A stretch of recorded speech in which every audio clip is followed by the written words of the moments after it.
اس موجودہ جو اس وقت آپ سسٹم ایک دیکھ رہے ہیں اس سے بدرجہ بہتر پرفارم کیا ہے ہم نے. اس کو کمپیریزن نہیں کیا جا سکتا. یہ ایک ڈیموکریٹک دور ہے, وہ ایک آمریت کا دور تھا.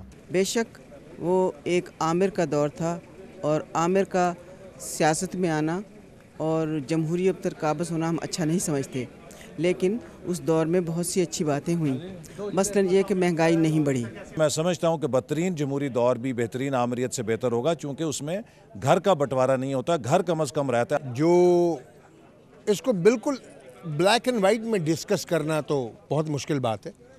اگر آپ سبجیکٹ ٹو سبجیکٹ جائیں تو پھر ایک تقابلی جائزہ دیا جا سکتا ہے. ایک سویپنگ سٹیٹمنٹ دینا مشکل ہوگا. قیمتوں میں استحکام رہا, اس دور حکومت میں قیمتوں میں استحکام نہیں رہا. کراچی اسٹوڈیو میں مجاہد بریلوی احتشام الحق دوسرا پہلو میں آپ کو خوش آمدید کہتے ہیں. سابق صدر جنرل پرویز مشرف سے بریک سے پہلے کچھ میں نے سوال کیے تھے. میں خیال ہے احتشام آپ ہی براہ راست جو پہلا سوال ہے وہ کر دیں, پھر آگے بڑھتے ہیں.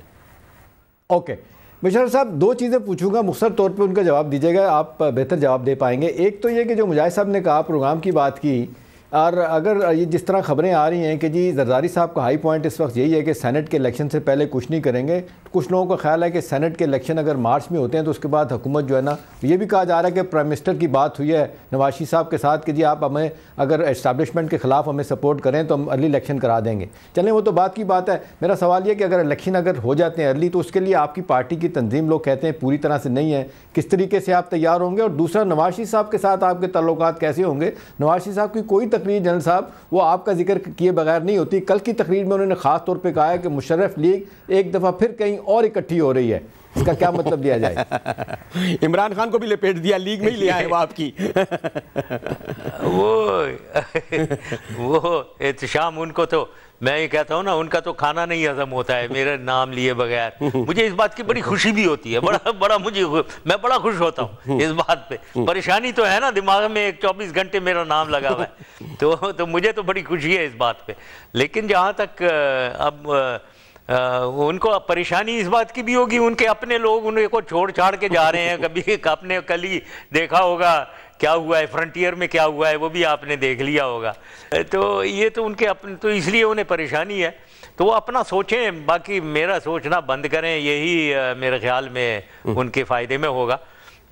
اب جہاں تک میرا تعلق ہے, ہاں جہاں تک پولیٹیکل یہ جو آپ نے سینٹ الیکشنز کی, صحیح بات ہے. میرے خیال میں سینٹ الیکشن سے پہلے الیکشن نہیں ہو سکیں گے. اب جب سینٹ الیکشنز ہو گئے, اگر یہ اپریل آ گئی, جون, یہ میرے خیال میں جولائی میں تو رمضان کا مہینہ بھی شروع ہو جائے گا, عید بھی ہے, تو وہ آگے ہو جائے گا. اس کے بعد اگر الیکشنز گئے تو وہی سپٹمبر اکتوبر آ گیا. تو وہی میں جو کہہ رہا ہوں, 2-4 مہینے پہلے وہ الیکشن نارمل ٹائم پہ ہی ہوں گے. یہ میری سوچ یہ ہے. ورنہ اس کو کہاں کوئی اسکویز ان کرے گا. ابھی عید سے پہلے آپ کو کتنا ٹائم رہ جائے گا سینٹ الیکشنز, اور عید میں رمضان میں میرے خیال میں نہیں ہو سکے گا. تو اس لیے میں سمجھتا ہوں یہ نارمل ٹائم ہی پہ الیکشنز ہوں گے.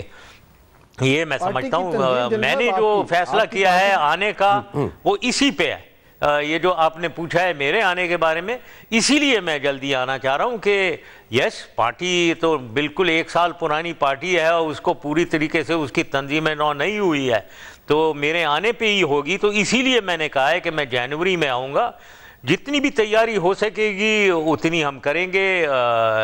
بہت جلدی اگر الیکشنز ہو گئے تو پوری طریقے سے تیاری نہیں ہوگی, لیکن جو کچھ ہو سکا وہی کریں گے ہم. بالکل جنوری میں آئیں گے, اور میاں صاحب کے گڑھ یعنی سابقہ گڑھ کہہ رہے ہیں, موجودہ گڑھ لاہوری میں آئیں گے.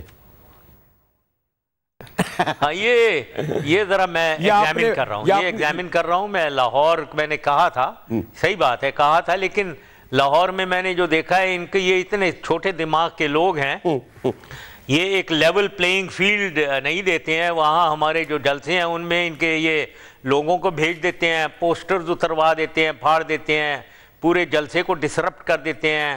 تو یہ ان کا یہ صورتحال ہے. تو میں نے سوچا ہے کہ ابھی مجھے ذرا, کیونکہ اس جلسے کو کامیاب ہونا ہے وہ بہت ضروری ہے, تو اس لیے میں لاہور یا راول پنڈی یا کراچی ان تینوں جگہوں میں سے ایک جگہ یعنی میں نے فیصلہ آپ کیا کا سابقہ پسندیدہ شہر دو ہی رہ گئے, ایک تو پنڈی اور دوسرے کراچی.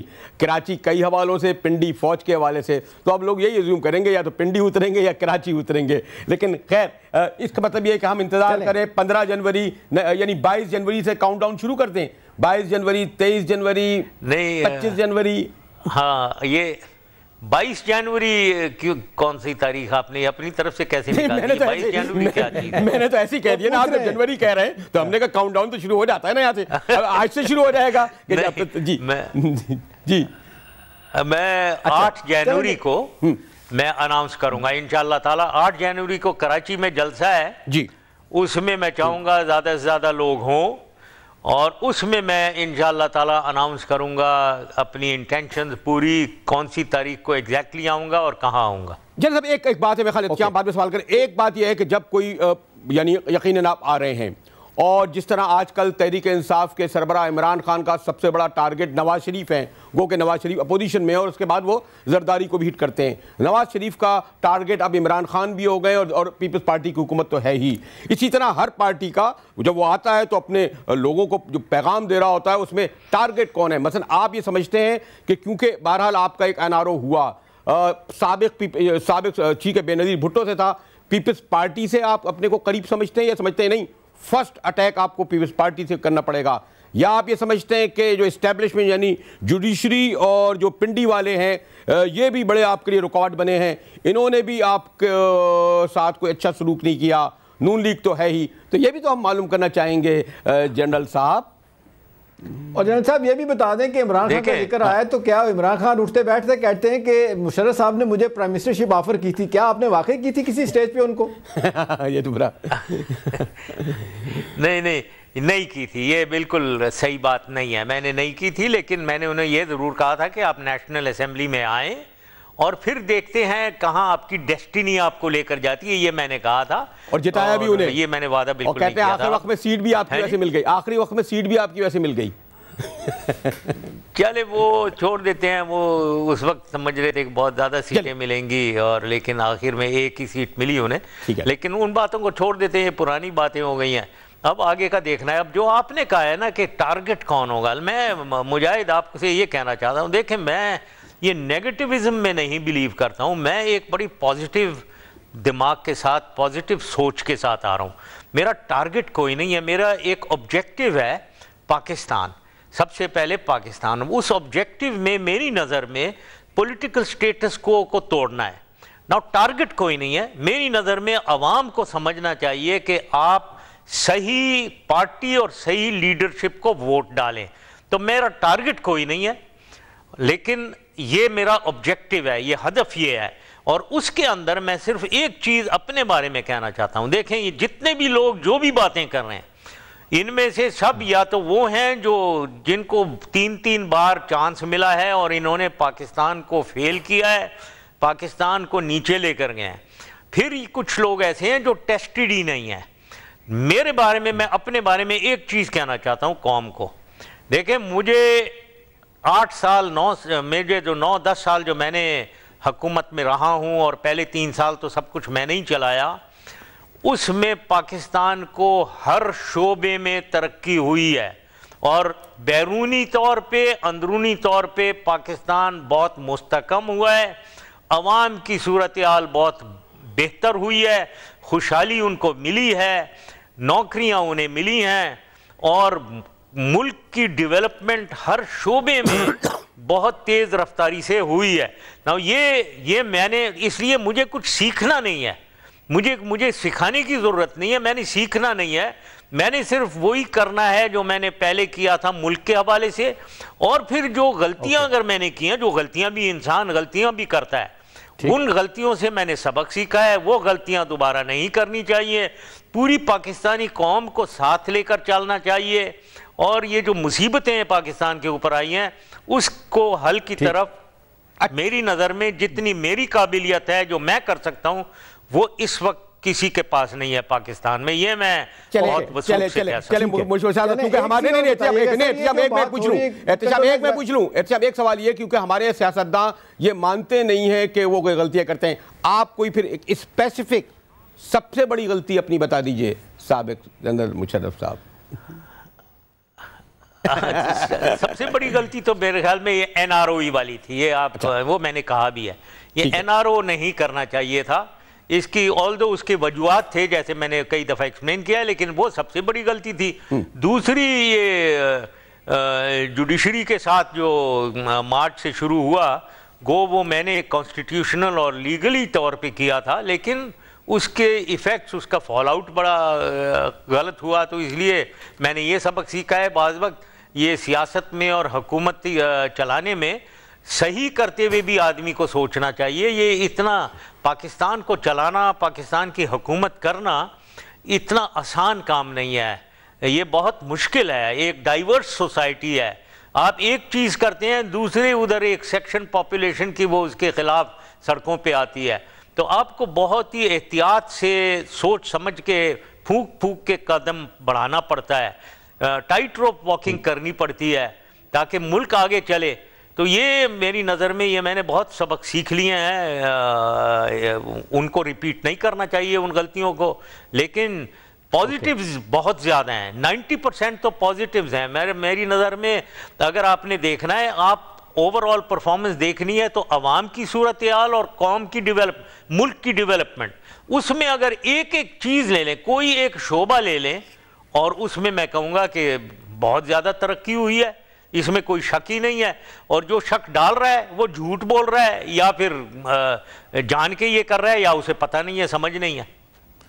اوکے جنرل صاحب, تھوڑا سا ٹاپک دوسری طرف لے کے جاتے ہیں. کونڈولیزا رائس کی کتاب آئی, آپ نے دیکھی ہوگی ڈیفینیٹلی. اس میں اس نے کہا ہے کہ بی بی کا مشرف صاحب کا معاہدہ ہو گیا تھا, لیکن مشرف صاحب نے ڈچ کیا, جس کی وجہ سے معاملات خراب ہو گئے. تو کیا کہیں گے اس پہ؟ نہیں, یہ تو انہیں شاید نہیں کہا ہے کہ مشرف صاحب نے ڈچ کیا اس لیے معاملات خراب ہو گئے. اینی وے, جب یہ کتاب, ایک تو جب کتاب آدمی لکھتا ہے, کوئی بھی آدمی یا عورت, یہ یاد رکھیں یہ بڑی ڈرامٹائز بھی کرتے ہیں. اپنے حق میں بھی لوگ چیزوں کو ٹوسٹ بھی کی جاتی ہیں, ڈرامٹائز کی جاتی ہیں, اچھی انٹرسٹنگ ریڈنگ کے لیے اس کو سینسیشنلائز کیا جاتا ہے. تو یہ بھی آپ یاد رکھیں, کتاب میں ہر چیز صحیح نہیں لکھتے ہیں لوگ. تو یہ بات صحیح ہے کہ ایک معاہدہ بے نظیر کے ساتھ ہو رہا تھا, اور میں سمجھتا ہوں کہ انہوں نے اسے وائلیٹ کیا آ کر, اور اس میں یہ کونڈولیزا رائس خود بھی اس میں شامل تھیں کہ ان کو شاید انکریج کیا انہوں نے کہ آپ واپس چلی جائیں. تو یہی جنرل صاحب آپ کی کتاب کے بارے میں بھی کہا جا سکتا ہے کہ سب کچھ صحیح نہیں ہے, اس میں بھی کچھ ڈراماٹائز کیا گیا ہے, اس میں بھی وہ کہا جا سکتا ہے, صحیح کہہ رہے ہو, بالکل کہا جا سکتا ہے, اس میں شک نہیں ہے. لیکن آپ پھر آدمی کو بھی پہچانے نا, آپ اس میں اگر کوئی کہتا ہے تو وہ کہے گا, میں تو نہیں روک سکتا ہوں, لیکن انسان کو بھی پہچاننا چاہیے کون شخص توڑتا مروڑتا ہے اور جھوٹ بولتا ہے یا اور کون نہیں بولتا ہے. جنرل صاحب بہت سوال, آخری سوال ہے, ایک سوال, آخری سوال. جنرل صاحب, عمران خان کہتے ہیں کہ میں 90 دن میں وار آن ٹیرر ختم کر دوں گا اور 90 دن میں کرپشن ختم کر دوں گا. اس کے ساتھ کل زرداری صاحب کے خطاب میں پرسوں کی ایک بڑی امپورٹنٹ بات انہوں نے کی ہے کہ اب پاکستان نے فیصلہ کیا ہے کہ ہم دہشت گردی کی جنگ کے اس تھیٹر میں ہم شامل نہیں ہوں گے. کیا آپ سمجھتے ہیں کہ ہم اس جنگ سے نکل لیں؟ دیکھیں, پہلی چیز تو یہ ہے کہ وہ جو کہہ رہے ہیں کہ میں 90 دن میں جو کچھ بھی کر دیں گے, تو میں یہی کہنا چاہتا ہوں, بہت اچھے ارادے ہیں, بہت اچھی بات ہے, لیکن یہ پاکستان جو ہے یہ 11 آدمیوں کی کرکٹ ٹیم نہیں ہے, اتنا آسان کام نہیں ہوتا ہے, اس میں بہت پرابلمز ہیں. پاکستان کو چلانا آسان کام نہیں ہے, اس میں ریجیڈیٹی ہوگی, اگر پریگمیٹزم نہیں ہوگی, ریجیڈیٹی کوئی کرے گا تو وہ فیل ہوگا. تو یہی میں صرف بتانا چاہتا ہوں, کرنے کی ارادے اچھے ہونے چاہیے, لیکن اس کو جب آدمی کرنے کو آتا ہے اور جب اس کے اندر گھستا ہے پرابلم کے اندر, تو سچویشن بالکل الگ ہوتی ہے. اس کو سوچ کر رکھنا چاہیے, زیادہ لمبے وعدے نہ کریں جو کر نہ سکیں.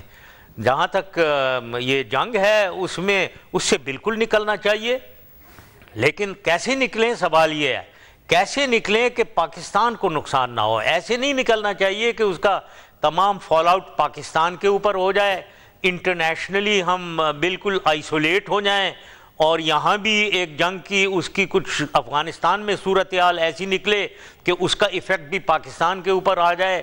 جو 4 ملین ریفیوجیز 89 کے بعد 90s میں پاکستان آئے تھے, دوبارہ 5 ملین اور آ جائیں کیونکہ وہاں خانہ جنگی شروع ہو جائے. یہ بڑا سوچ بچار کا کام ہے. سب سے مل کر کوئی حل کی طرف جانا, بات چیت کر کے اپنے موقف کو آگے لے جا کر پش کرنا انٹرنیشنلی دنیا کے فورمز میں. یہ کوئی کھیل یہ نہیں ہے کہ ہم نے اپنے گھر میں بیٹھ کر کچھ کر آ کر سوچ کر ہم ایک دم کر لیں. ہم نہیں کر سکتے ہیں. ہمیں دنیا کو کے اندر گھس کے اس کو, ان کے آئیڈیاز کو اپنے آئیڈیاز کی طرف لانا, یہ ایک آرٹ ہے اور لیڈرشپ کا آرٹ ہے.